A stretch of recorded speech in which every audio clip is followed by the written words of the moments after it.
Welcome to our podcast. Let's see what happens. And this podcast features two women with ADHD, and we talk about our life choices, maybe shed some light on life with ADHD, perhaps inspire. Probably not, though. Okay. What would you say you do here?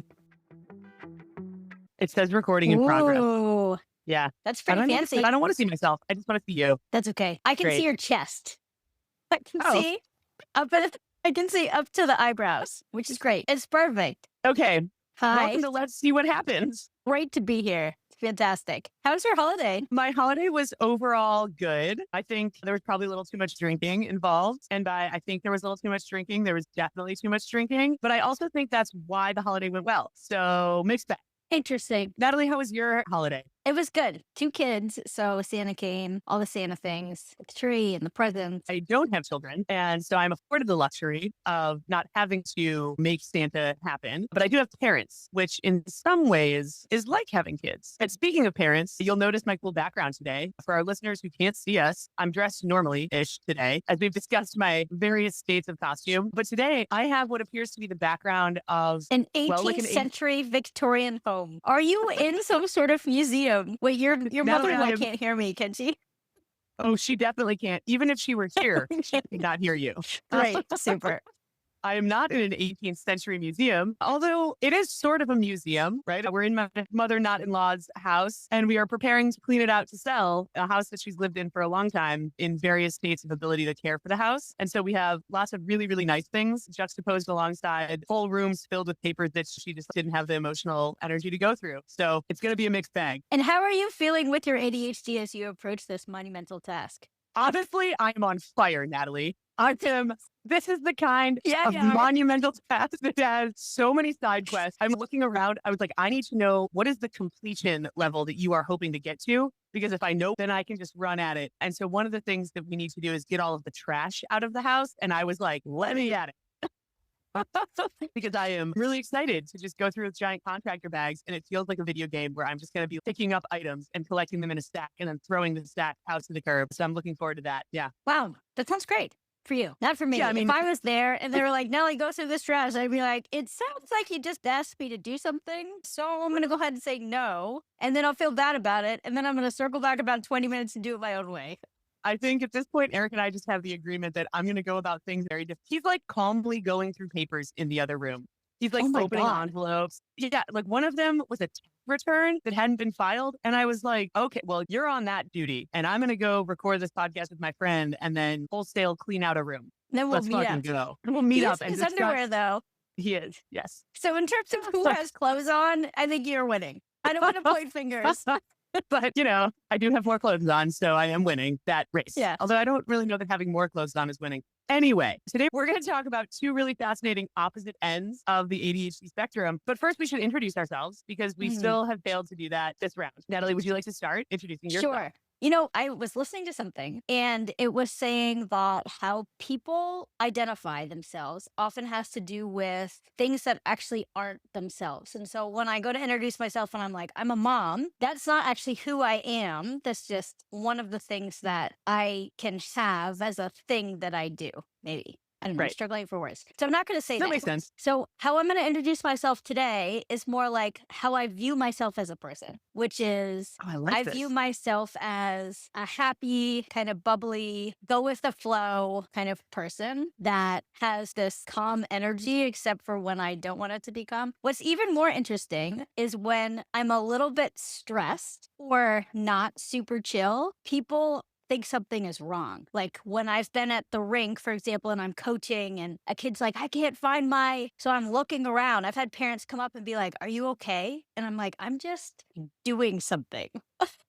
I'm just completing a task. And they're like, oh, usually you're just so chill and it looks like you're running around. And I'm like, just moving, looking. And maybe I have a serious face. I'm not really sure what my actual task face looks like. But it seems to be quite alarming to the world when I'm doing things and I'm not just like, bah, bah, bah, which I think a lot of people view me as doing. What's my introduction? You did a great job introducing yourself. I think it's because when people with ADHD brain pursue a task, we're all in, like cleaning out the house. And so to go from normal, just existing in the No world to task. then like, Just like no high on task. life. Bubbly, Exactly. whatever. I don't know what's happening next. Very carefree, extra carefree to being like, Yes. oh shit, I have to do something. People are like, oh my God, are you okay? And I'm like, I think I'm just doing something. Yeah, that delta between flying high on life and then snapping into a task, very great in our world. And so I think to others, it's alarming because other people are just like, oh, I'm doing life. Now I'm doing a task and I present the same way, which is bonkers to me. Because Yeah. how could you possibly just do a task without, I don't know, turning it into like your whole personality? I'm now a home organizer.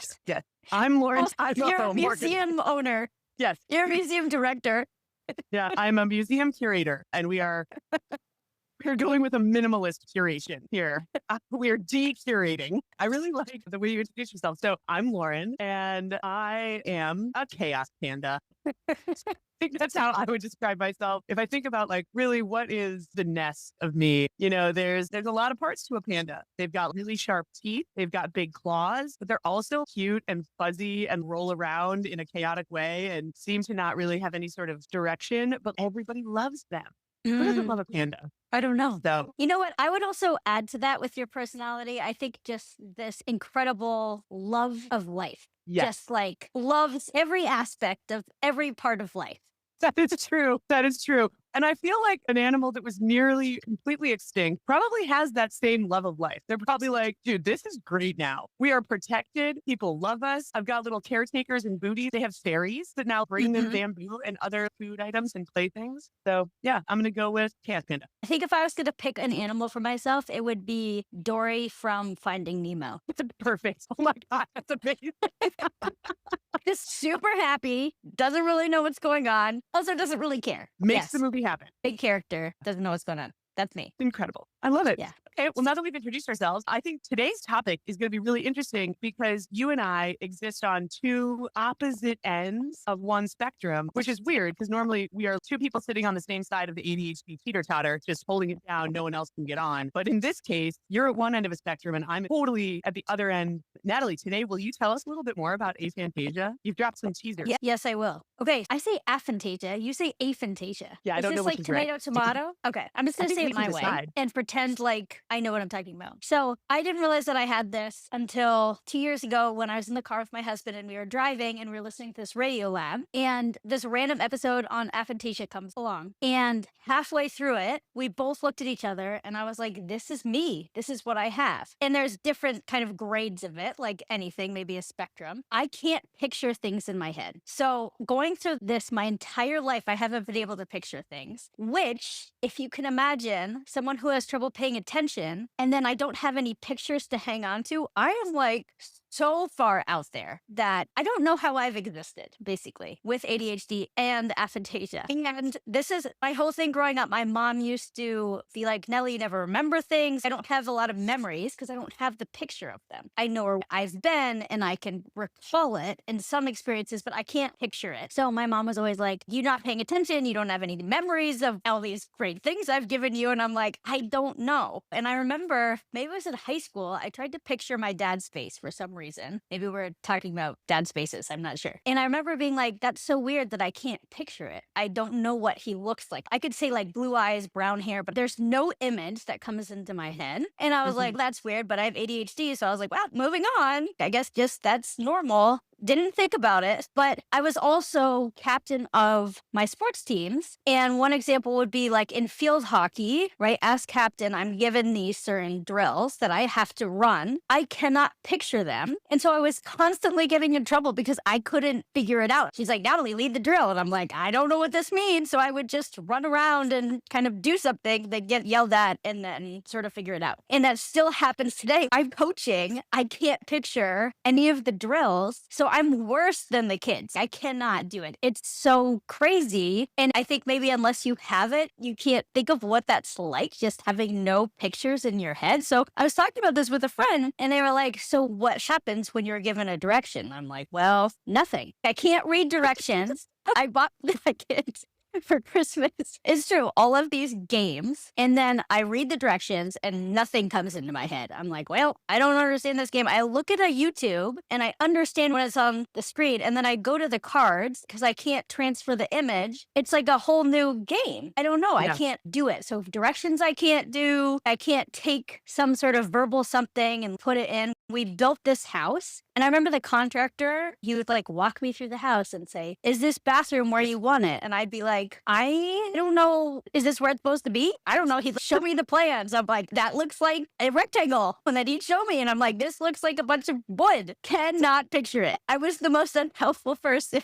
And it comes across a lot, I think, as being indifferent or kind of lackadaisical or that I don't care. Because you can imagine showing someone the floor plan of their house that they are building for them. And they're like, does this look good? And you're like, sure, great, no problem. Whatever. Like, no idea. Yeah. So that's what it's like. It's kind of crazy. Once I figured it out, I was like, I don't know how I've even gotten this far. Really. I am so curious about that same question because there's a couple of things that happen in situations like this because it's so different. I did a little research on this because as soon as I learned about this, I thought it was so fascinating because it is so far removed from how my brain works that I tried to figure out what it must be like. And it's only 2% of the population that experiences life in this way. Yeah. Small percentage. Yes. In case you weren't aware, 2 is a small number. I was a math major, so I'm with you, sort of. You went to 4 years of math school to learn 2 is a little number. But it is amazing, right? And so I think there's probably 2 things that are happening. The other people around you in those experiences, like the other players, the other coaches, the other humans around the field hockey team, can't grasp onto the fact that you are moving through life in a totally different way. And so they are probably filling in the blanks. And there's probably a whole host of adaptive coping mechanisms that you have created that you don't even realize are coping mechanisms to get through life in a world where, you know, so much of our world is a visual creation and we're such visual people. So like that contractor has probably never encountered someone who can't translate those sticks of wood into a bathroom. It looks like 2x4s. Yeah. They're nailing it. Literally. Yeah. Wow. Love that color. They're like, this is just the structure. Like, oh, of course. Like, oh, these things look great. He's like, they're not in. But you know what I think is even funnier is because I didn't realize I had this until recently, I had no way to advocate for it. So I didn't even know I couldn't not picture images. So if someone gives me verbal directions and I'm like, I don't know what to do, there's no way I can be like, oh, actually, I can't picture things in my head as an image. So you're going to have to show me and then I can do it. If I'm physically shown, I can do it. So I would just stand there or whatever I'm doing and be like, I don't know, I'm not getting it. And that was sort of the end of my advocacy. Yeah. So I actually don't think I even advocated for it. Well, I think advocacy definitely wasn't happening, but I think it is one of the many, many ways that I think you and I and people that have, you know, atypical brains move through life, like climbing a small Mount Everest every day. Where it's like everyone else is just going about, hanging out in their underwear, calmly going through papers. And we're like, I see you doing that in a normal way. But what you don't realize is that I can't do that. And so I'm going to have to go figure out my own unique way to move through this. I think it's fascinating. I also think it's funny that you now coach a Lego building team. Yes, thank God that's over. The most extreme departure from how your gifted brain should be applied. You know, like just square Legoing into a round hole here. Oh my gosh, not even a hexagonal hole.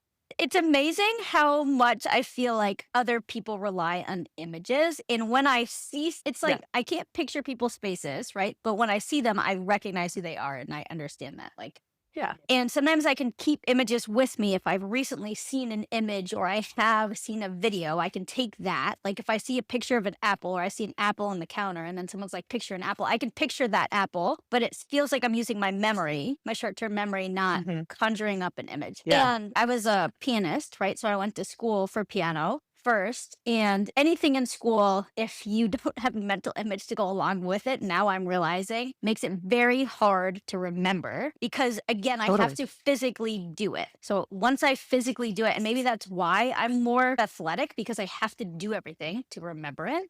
And I rely a lot on muscle memory. But doing piano, it's like, I remember other students saying they would picture the notes as they're going. So I can't. So I would memorize my music by muscle memory. And I had to Sure. rely on the auditory part of my brain and the feeling behind it to be able to get through it. But I used to Totally. also forget a lot of times as I'm playing or performing, and I couldn't figure out where I was because I can't picture the music, right? Which is a big thing. And I remember teachers in grad school are not necessarily the kindest of humans. And so they're kind of critical and harder on you. And I remember my teachers used to be like, Natalie, why are you forgetting this? Why can't you find your spot? And again, I can't advocate for myself. So I'm like, I don't know. Obviously, if I knew, I would do it or I wouldn't forget. So it's like this ADHD where I have trouble paying attention. I'm playing this 20-minute piece. 8 minutes in, I freaking forget where I am. And they're like, what the heck? And I'm like, I don't know. You tell me. I've had that experience happen performing, but verbally, right? Not on an instrument. But if you backtracked to the last time that your brain clicked in to where your hands were on the keys and into that muscle memory, could you restart and then get back into the muscle memory flow? Or was it like you had to start from the beginning? No, I could get back there, but it was a lot of relying on my ear if I could connect to the emotional part of it and keep listening. But as soon as my brain stopped paying attention, I was out. God, that's fascinating. I think this is so wild to me because I exist at the opposite end of the spectrum. Yes. Tell me about your brain. Because they talk about this in this Radiolab episode on aphantasia, which I'm sure anybody can look up, where they talk about there's 2% of the population can't imagine anything. Like they have no images, which is, I think, basically me. And then there's people on the other end who they can picture things so vividly that I don't want to say it's almost dangerous, but they can get lost in this visual world. Like it's dangerous. Big time. Dangerous. Yeah. And I want to be clear. I'm not a doctor. I've never had this tested. So I'm self-diagnosing and putting myself at that end of the spectrum based on a handful of small conversations I've had with the one other person I've met who is like you, Natalie. He gave a TED talk on it and we were speaking together and he was telling me about aphantasia. I think he said aphantasia. And that's why I say it that way because that's how I learned the word. Can you picture your boys' faces? No. Yeah. I can describe it like they have blue eyes, blonde hair. And when I see them, I'm like, that's my kid, but I can't. Yeah. I just saw them maybe at the start of this podcast. So 30 minutes ago. So I can almost picture them. But it's a memory. It's a memory. Yeah. Yeah. God, that's so interesting. And if I said something like, Natalie, imagine a spaceship with a space person in it and the spaceship lands on a planet. And then after it lands, the hatch opens and the space person gets out. And all of a sudden there's a crazy space monster. Like nothing is happening. I mean, I understand what that would look like. I know what a spaceship is. I know what a monster is. Once I figured this out, I was like, what? Fuck. Like, where did all my brain cells go? Like, they didn't scatter across my entire brain. Like, they're somewhere. Because they're definitely not in other places. So they must have gone to one spot. I don't know what that spot is. That's a perfect example. You said that, and I imagine brain cells with little feet and little arms and suitcases packing themselves up in a little group and marching off to a different part of your brain where they're like, now we're going to live in muscle memory land. And so you have extraordinary muscle memory, and they're strong, and they've got little biceps, and they're like out there doing exercises. This is what's happening in my head. That sounds fun. That brain sounds really fun to me. Really. It does. Remarkable. So, because in terms of imaginary play, right? Like I feel like that would be a really strong characteristic. Yeah. As I've been learning more about my own brain and doing more research on like, what are things that typically happen in brains with ADHD? This is one of them. It's the ability to have these really robust imaginary worlds, right? And like this very robust visual imagination that you can get totally lost in. Would love to have my brain scanned because it's talk about extreme. You call these kids twice exceptional because I work with kids who have different processing issues. And a lot of the kids I work with are twice exceptional, meaning that they're really, really strong in some areas and then really, really weak in others. So they're not necessarily like medium across the board. And that's what I think of my brain. It's like the brain cells went to one area and then they're like, images, we're going to ixnay on the image. Yeah. 0. That's going to take away. I think it's really fascinating. I wish we had the ability to take a vacation in someone else's brain. To just go for like a couple days and move through the world. First of all, I think I would need noise canceling headphones or something. Oh, I have a question. If I ask you to think of a sound, like what sound does a trumpet make? Do you hear a trumpet? That's also very hard for me to do. Interesting. I know what it's supposed to sound like. So when I hear it, I can tell you yes or no. Yeah. But I can't conjure that up easily. The gentleman that gave a TED talk, and he mentioned we all have a mind's eye, which is what you're talking about, right? Aphantasia means you don't have that mind's eye. And he also said a mind's ear, a mind's nose, a mind's sense of touch. So if you think about what does silk feel like, does that resonate for you? If you go through the other That senses, resonates more for me. yeah. I That's feel like touch fascinating. for me is where a lot of my brain cells went. Yeah, that's amazing. Okay, so they are there with their suitcases and their big biceps. Got it. You were telling a story and I Okay. interrupted you. What was it? Because I'm curious. I mean, this is just how conversations go with us.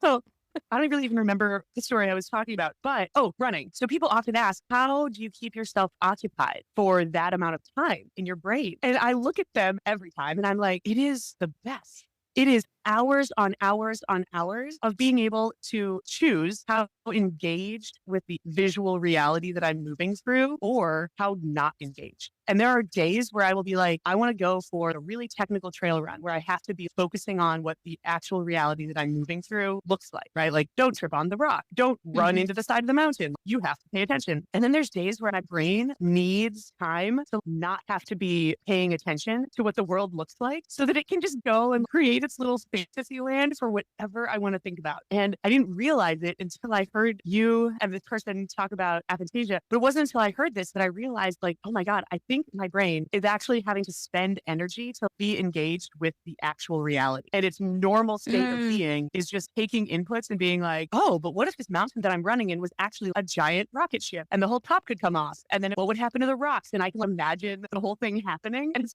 fascinating to the point where I don't see people on the trail and we'll get awkwardly close to them.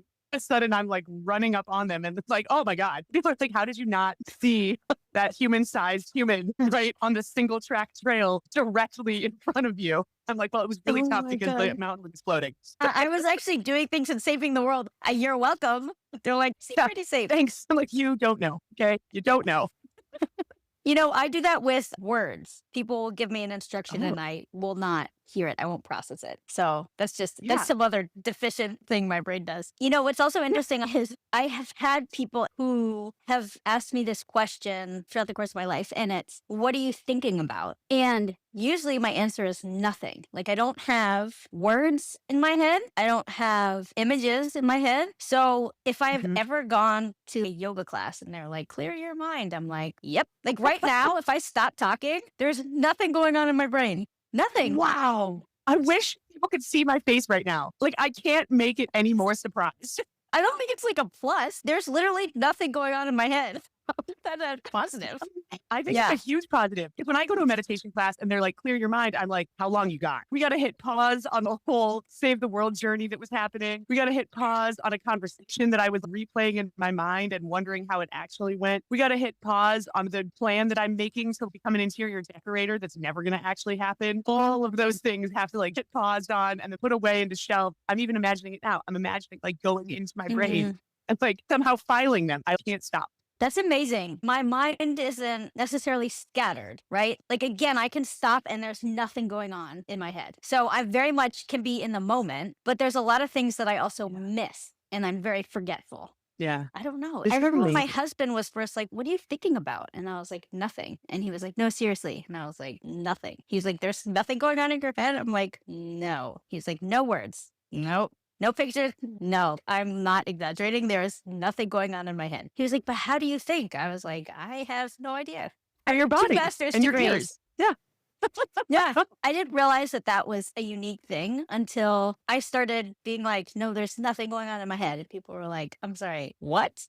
And I was like, I don't know. I don't have anything. Blank. This is the thought train that I feel like I'm going to pull for many years, which is the thing that you think is so normal, how your brain works. And this is true for all people, right? The thing that you think is normal is actually the superpower. The thing that when you learn about that other people don't do it that way, and you're like, wait, what? I just assumed everyone went through life this way. Yeah. That's actually the superpower. It's like with reading. Were you the one telling me about this? When you read, most people read, I'm guessing by your face, it was not you. Help me out here. And you're like, I got nothing. I'm like, tell me more. I'm fascinated. When people read, what happens? Tell me. I actually don't know because I was hoping that you would jump in. No, it's something like most people, I'm going to totally get this wrong too. I think most people are able to read a chunk of words and they either do or don't hear it inside their head. I can't even Yeah. remember. But I think we might have been talking about this. individual words. Yeah. Was it you? Yeah. Okay. Maybe. That Yeah. took a while to retrieve. Yeah, sorry. Do you have any idea how many layers of imagination I had to get through to an actual thing? Yeah, it's just Natalie. and the fact that I don't even know what it is that I'm talking about, just something that has to do with reading.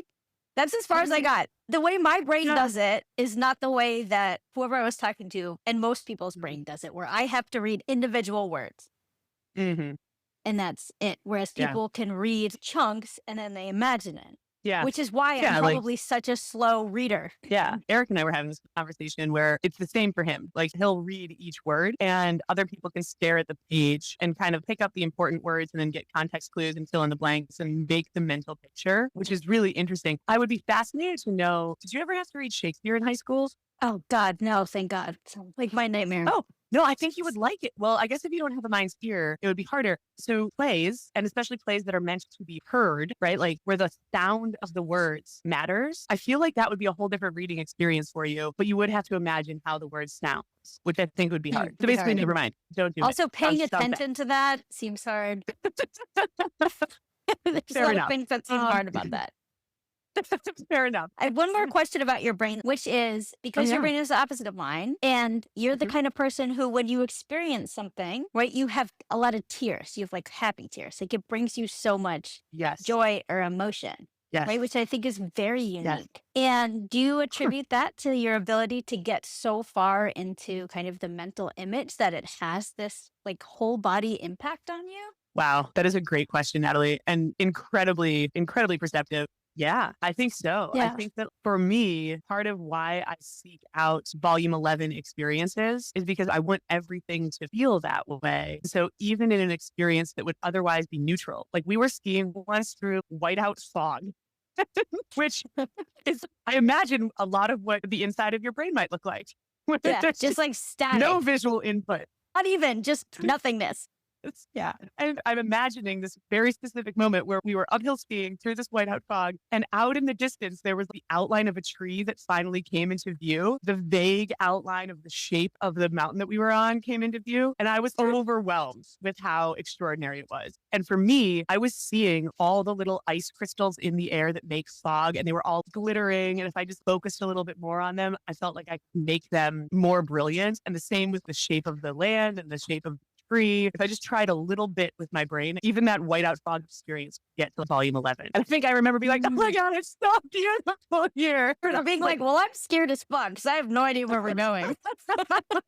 I think it's so fascinating, right? Because you do take these experiences and you up them, not in a bad way, but this is what I meant in the beginning, where you are such a happy person and just love living life. It's because I think part of it is with your brain, right? Which some would view as distractibility because you're not paying attention to the reality, maybe. But you have this incredible ability then to look at a snowflake, whereas I'm like, oh, we're in fog, boop, boop, boop. And you're like, oh my God, the individual fog molecule. And I'm like, oh, sorry, what? That is great to hear. And hey, you know what? We didn't die.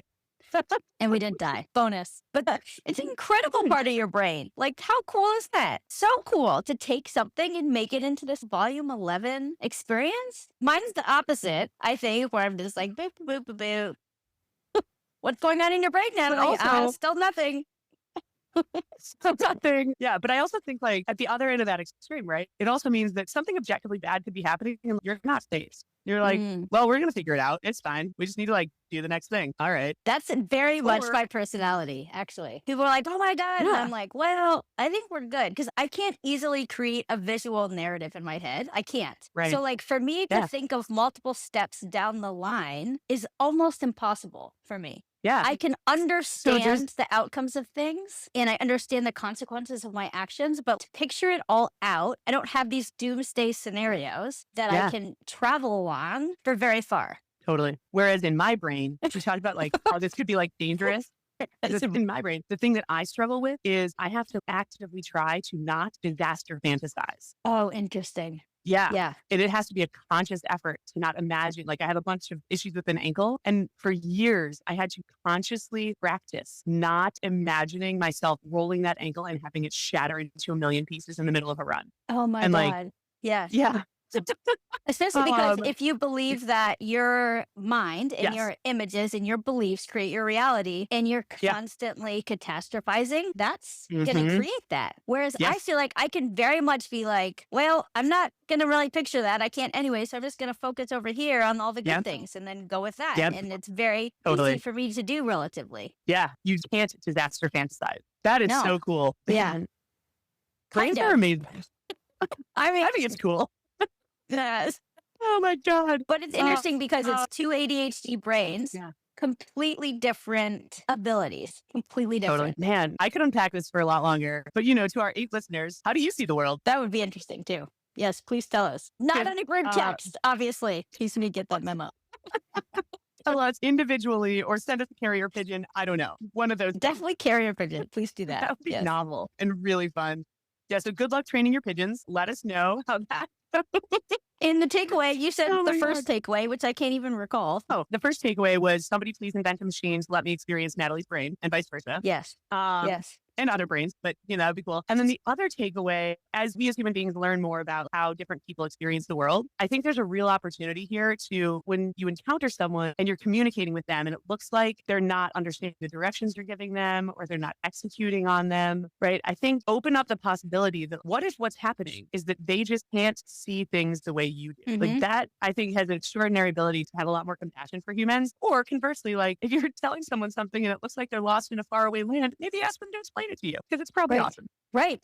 Instead of assuming that, I think a lot of the assumptions that people have are that the other person is either purposefully not paying attention, doesn't care, or they go down this path of I'm not important or you're being rude to me or whatever. Or not intelligent. Yeah, totally. So I think opportunity to have some compassion and some curiosity. Bye.